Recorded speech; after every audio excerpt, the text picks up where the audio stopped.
નમસ્તે બાળકો, આજનો આપણો વિષય છે દિશાઓની સાચી ઓળખ અને ભૌગોલિક પરિસ્થિતિ જે અજાણ છે બાળકો એ લોકોને સ્પષ્ટ દિશા વિશે દિશાનું નિર્દેશન કરવાનું છે.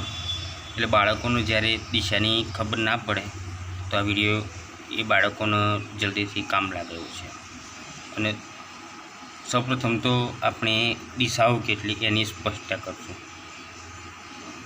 એટલે બાળકોને આપણે જ્યારે શીખવાડવાનું થાય, ભણાવવાનું થાય ત્યારે સૌપ્રથમ તો આપણે બાળકોને દિશાઓથી વાકેફ કરવા પડશે. અને બાળકોને ખબર હોય જ છે કે ધારો કે આ ઉત્તર દિશા, દક્ષિણ દિશા, પૂર્વ દિશા, પશ્ચિમ દિશા એ બધી વાત બાળકોને ખબર હોય. અને જ્યારે પરીક્ષામાં પૂછાય છે તો બાળકો જવાબ સ્પષ્ટ નહીં આપી શકતા, સ્પષ્ટ રીતે જવાબ નથી મેળવી શકતા. એમ ધારો કે પરીક્ષામાં કોઈ પ્રશ્ન પૂછાયો હોય કે સૂર્ય કઈ દિશામાં આથમે છે, એવો સ્પષ્ટ પ્રશ્ન પૂછાયો હોય તો તે સમયે બાળક જવાબ નહીં આપી શકતા. અમુક ટાઈમે કન્ફ્યુઝ થઈ જાય કે પૂર્વ લખું, પશ્ચિમ લખું, ઉત્તર લખું કે દક્ષિણ લખું, એમ કન્ફ્યુઝ થઈ જાય બાળકો. એટલા માટે સ્પષ્ટતા નિર્દેશન રૂપે બાળકોને સમજાવવામાં આવ્યું છે. એક સૂત્ર છે દિશાને ઓળખવા માટે, દિશાઓની નિર્દેશન માટે, ડાયરેક્શન છે એનું નિર્દેશન માટે. એટલે સૌપ્રથમ તો આપણે જ્યારે દિશાઓની સ્પષ્ટતા કરીએ છીએ, દિશાઓ વિશે બાળકોને ભણાવીએ છીએ, શીખવાડીએ છીએ, તો આ રીતે આપણે સૌપ્રથમ દિશાઓનું એ કરતા હશું કે ઉત્તર, દક્ષિણ, પૂર્વ, પશ્ચિમ. બાળકોને ખબર હોય છે કે ઉત્તર, દક્ષિણ, પૂર્વ, પશ્ચિમ એ 4 દિશાઓ છે, બાળકોને ખબર હોય છે. પણ એના સિવાય જ્યારે પ્રશ્ન પૂછવામાં આવે અને બાળકને લખાવવામાં આવે અને લખેલાનો જવાબ આપવામાં આવે ત્યારે બાળક ગૂંચવાય છે. એક ઉદાહરણ સ્વરૂપે, જસ્ટ એક્ઝામ્પલ, બાળકને તમે કહી શકશો, કહેવાનું કે દિશાઓ લખો. હવે એના માટે એક વિકલ્પ આપવાનો કે આ રીતે ચોકડી દોરી અને દિશાઓ લખો, એમ કહેવાનું બાળકને. તો બાળક સીધું લખી દેશે કે ઉત્તર, દક્ષિણ, પૂર્વ, પશ્ચિમ, એમ બાળક સીધું લખી દેશે. ઉત્તર દક્ષિણ, પૂર્વ, પશ્ચિમ એ રીતે બાળક સીધું લખી દેશે. બાળકને ત્યાં સુધી ખ્યાલ નથી, ખબર નહીં કે દિશાઓ આપણે લખી છે, ઉત્તર, દક્ષિણ, પૂર્વ, પશ્ચિમ એ લખી છે. બાળક એનું મનથી એવું સમજશે કે આ દિશાઓ મેં લખી છે એ સાચી છે.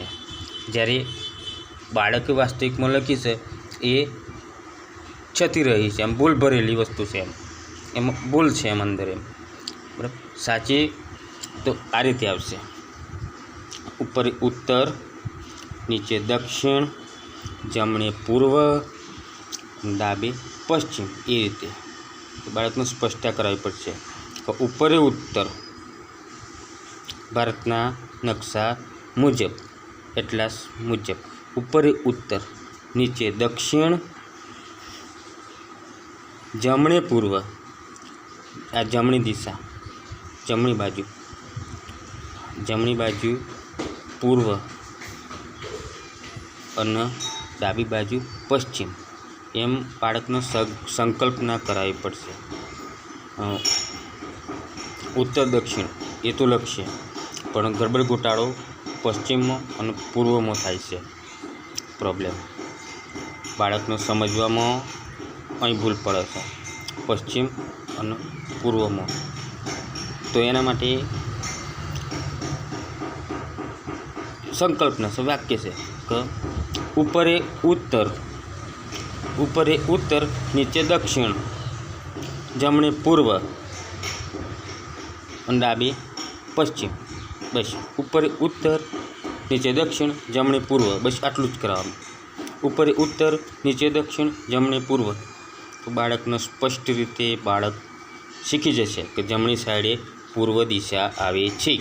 પરફેક્ટ થઈ જશે બાળકના. અને બીજું, જમણે સૂર્ય,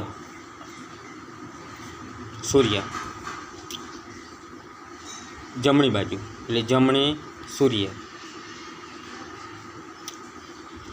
ઉપર ઉત્તર, નીચે દક્ષિણ, જમણે પૂર્વ, ડાબે પશ્ચિમ, જમણે સૂર્ય. એટલે સૂર્ય કયું કે તો બાળક તૈયાર એમ કહેશે કે સાહેબ પૂર્વ દિશામાં, સૂર્ય પૂર્વ દિશા.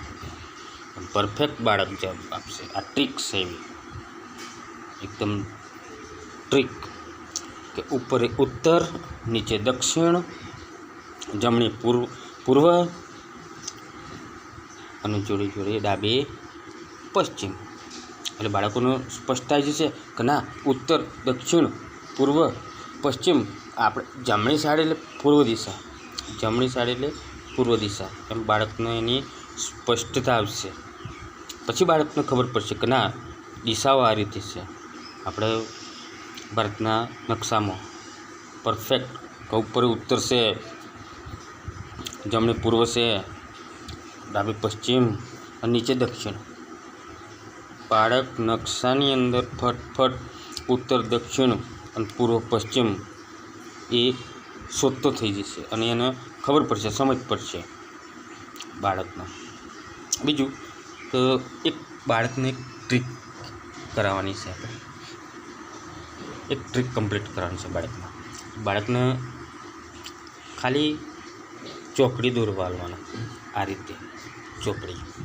બાળકને કહેવાનું કે ભાઈ આમાં તમે દિશાઓનું નામ લખો, જે રીતે તમારે લખવું હોય એ રીતે લખો. તો બાળકો લખશે તો ખરા, નહીં લખે એવું નહીં, લખશે ઉત્તર, દક્ષિણ, પૂર્વ, પશ્ચિમ લખી દેવાના બાળકો, નહીં લખે એવું નહીં. પણ ના, આપણે એ લોકોને સમજ આપવાની છે કે ઉપર ઉત્તર, નીચે દક્ષિણ અને જમણે પૂર્વ. ભૂલ અહીં થાય છે, પશ્ચિમ દિશા અને પૂર્વ દિશા મિસ્ટેક અહીં થાય છે. એટલે બાળકને આપણે આ રીતે સમજ આપવાની કે જમણી બાજુ પૂર્વ દિશા હોય એ રીતે બાળકને સમજ આપવાની છે. જમણી બાજુ પૂર્વ, જમણે પૂર્વ, ઉપર ઉત્તર, નીચે દક્ષિણ અને જમણે પૂર્વ. એટલે સંકલ્પના સિદ્ધ થઈ જશે. અને જમણે પૂર્વ કહેશો એટલે પૂર્વ દિશામાં સૂર્ય. એટલે બાળકને ઓટોમેટિક ખબર પડી જશે કે સૂર્ય પશ્ચિમ દિશા તરફ આત્મે છે. એટલે બાળકના સંકલ્પના સિદ્ધ થઈ જશે. અને આના આધારે બાળકોને સાચી રીતે દિશાની ઓળખ હોય છે. એમ તે દિશાઓનું નામ બી આવડે છે, સાચી રીતે દિશાઓની સમજ ઓછી હોય છે. અને આ ટ્રીકના આધારે દિશાઓની જે સાચી સમજ છે એ બાળકને આજીવન શીખી જશે. બાળક આ વસ્તુ આજીવન શીખશે અને બીજા બાળકને બી શીખવાડશે. એવું નહીં કે એ શીખશે, નાના બાળકોને બી શીખવાડી દેશે. 5મા ધોરણનું બાળક હશે ને તો આ વસ્તુ પહેલા ધોરણના બાળકોને બી શીખવાડી દેશે. એમ ને એ લોકોને ખબર બી પડશે કે આવું સાહેબી કરાયેલું એમ. એટલે ઉપર ઉત્તર, નીચે દક્ષિણ, જમણે પૂર્વ, ડાબે પશ્ચિમ અને પૂર્વ દિશામાં સૂર્યનું સ્થાન. એટલે બાળકોને તૈયાર મૂકે કે સૂર્ય હંમેશા પૂર્વ દિશામાં ઊભે છે, પશ્ચિમ દિશામાં આત્મે છે. આ સંકલ્પના બાળકોનો ઓટોમેટિક આવી જશે. એટલું જ કરાવવાનું. ઉપર ઉત્તર, નીચે દક્ષિણ, જમણે પૂર્વ, બસ આટલું જ કરાવવાનું, શોર્ટ એન્ડ કટ. એટલે બાળકોનું ઓટોમેટિક ખબર પડી જાય. જ્યારે લખવાનું તમે આપશો, લખવાનું કહેશો ત્યારે બાળક આ રીતે લખશે ઉત્તર, દક્ષિણ, પૂર્વ, પશ્ચિમ. મોટા ધોરણના વિદ્યાર્થીઓ લખી દેશે ફટાફટ, એવું નહીં લખે, લખશે જ બોલી જશે ઉત્તર, દક્ષિણ, પૂર્વ અને પશ્ચિમ દિશાઓનું આ દિશામાં આમ નામ બતાવી બી દેશે. પણ ના, પરફેક્ટેશન નકશા પ્રમાણે, ગૂગલ એટલાસ પ્રમાણે, ભારતના નકશા પ્રમાણે, ભૌગોલિક નકશા પ્રમાણે ઉત્તર, દક્ષિણ, પૂર્વ, પશ્ચિમ એ રીતે બાળકો લખશે. તો આ રીતે લખશે ઉત્તર, દક્ષિણ, પૂર્વ, પશ્ચિમ એમ લખશે. પણ ના, આ ખોટું પડે. આ ક્ષમતા સિદ્ધ થતી નથી, આ ખોટું પડે. આપણે આ રીતે કરવાનું છે. ઉપર ઉત્તર, નીચે દક્ષિણ, જમણી પૂર્વ, ડાબી પશ્ચિમ. અમે સૂર્ય બી દોરી એટલા માટે તો સિમ્બોલ આપે. એટલે જમણી સાઈડે હંમેશા પૂર્વ દિશા હોય, એક આ સંકલ્પના છે, જેથી બાળકને આ શું કે ભૌગોલિક નકશાથી પરિચય થાય અને ભારતના નકશાની અંદર એ લોકો જોઈ શકે કે જમણી સાઈડે પૂર્વ દિશા, એમ બાળકોને એક સંકલ્પ નિશ્ચિત થઈ જાય કે પૂર્વ દિશા જમણી સાઈડે. એટલે આ વસ્તુના કારણે આ તો નકશા તરફ ભૌગોલિક પરિસ્થિતિથી વાકેફ થઈ જાય બાળકો. એટલે આનાથી બાળકોને કોઈ પણ કસોટી હોય, કોઈ પણ પરીક્ષા હોય, બાળકોને દિશા વિશે જો નોલેજ ના હોય, જાણતા હોય તો બી એમ કે થોડીક મિસ્ટેક થાય, એમ ભૂલ થાય, એમ તો એ ભૂલ ના થાય, ક્ષતિ એ લોકોની દૂર થાય. એમ પરીક્ષા કે કોઈ પણ કસોટી હોય, પૂછવામાં આવે આ રીતે, તો બાળક તરફથી જે જવાબો સાચા નથી હોતા એ જવાબો સાચા હોય. એટલે નાની એવી ટ્રીક છે કે ઉપર ઉત્તર, નીચે દક્ષિણ, જમણી પૂર્વ, ડાબી પશ્ચિમ. તો પૂર્વ દિશામાં સૂર્ય, બાળકોને ખબર પડી જાય.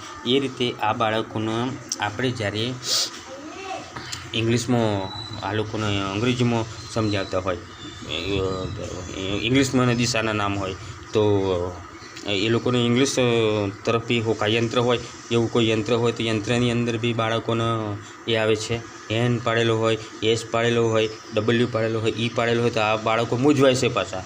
એટલે આપણે એને એ લોકોને કહેવું પડે કે એન એટલે નોર્થ, ઉત્તર દિશા, એસ એટલે સાઉથ, દક્ષિણ દિશા, ઈ એટલે ઈસ્ટ, પૂર્વ દિશા, ડબલ્યુ એટલે વેસ્ટ, પશ્ચિમ દિશા.